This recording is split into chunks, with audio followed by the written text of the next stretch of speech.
आज जे या लोकांनी पैसे चोरायचा प्रकार तिकडे केलेला आहे ना, त्याच्यामध्ये खरंच चूक कोणाची याचबद्दल आपण आजच्या व्हिडिओमध्ये जाणून घेणार आहोत. कारण की ज्या पद्धतीने तिकडे सगळ्या रिॲक्शन्स आल्या ना, सगळ्या लाईट्स वगैरे ऑफ झाल्या होत्या, संपूर्ण गोष्टी तिकडे झाल्या होत्या.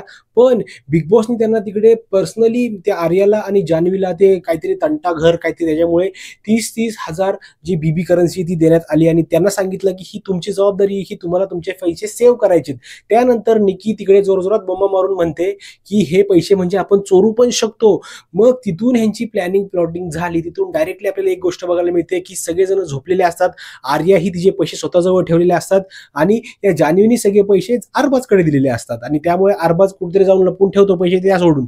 पण हे सगळे लोक जे आर्याचे पैसे जे आहेत ते शोधण्यासाठी हा जो ग्रुप आहे यांचा म्हणजे अरबाज, निकी, वैभव आणि ही जान्हवी जी आहे हे सगळेजण निघतात त्यांच्या टास्कवर एका आणि शिरतात डायरेक्ट आपल्या अभिजितच्या अंगावरती. अभिजितच्या अंगावर म्हणजे ते झोपलेला असतो मस्तपैकी.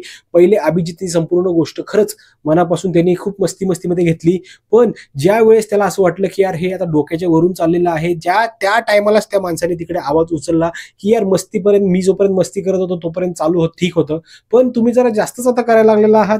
आणि त्याच्यानंतर ही जी जान्हवी आहे ना, जान्हवी केलेकर, तिला दीड शानी, तिला बिलकुल डोक्याचा भाग नाहीये. ज्या पद्धतीने ती तिकडे ओरडत होती ना सगळ्यांवरच, त्या वर्षाताईंवर ओरडली, त्या अभिजितवर ओरडली की यार काय बिग बॉस मध्ये आलात कशाला, तुम्हाला एवढं दुखत असेल तर. अगं बाई, तू काय बिग बॉस मध्ये फक्त राडे घालायला आली आहे का, नुसता बोंबा मारायला आली का, तू फक्त निगेटिव्ह कॅरेक्टर प्ले करण्यासाठी त्या घरामध्ये आलेली आहे का?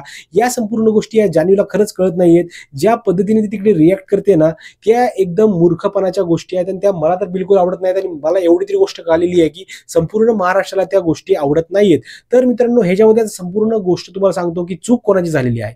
तर मित्रांनो, ही जी चोरी झाली ना, चोरी करायचा प्रयत्न केला ना, 100% ही जी चूक आहे ना ह्या ग्रुपची होती. हे जे 4 जण आहेत ना, ते स्वतःला लई शहाणे समजतात.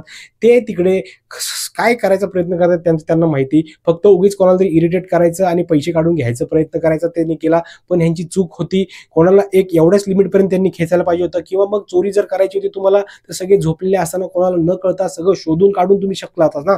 तुम्ही डायरेक्टली तिकडे शिरून डायरेक्ट डाका टाकल्यासारखं तिकडे जर तुम्ही गोष्ट करत असाल तर ती कुठं ना कुठेतरी चुकीची आहे ना. हीच गोष्ट मला तुमच्यासमोर मांडायची. मित्रांनो, तुमचं काय मत आहे या गोष्टीवर नक्की मला कमेंटमध्ये सांगा, कारण की तुमचं मत हे खूप जास्त महत्त्वाचं. मित्रांनो, भेटूया पुढच्या व्हिडिओमध्ये. तोपर्यंत जय हिंद, जय महाराष्ट्र.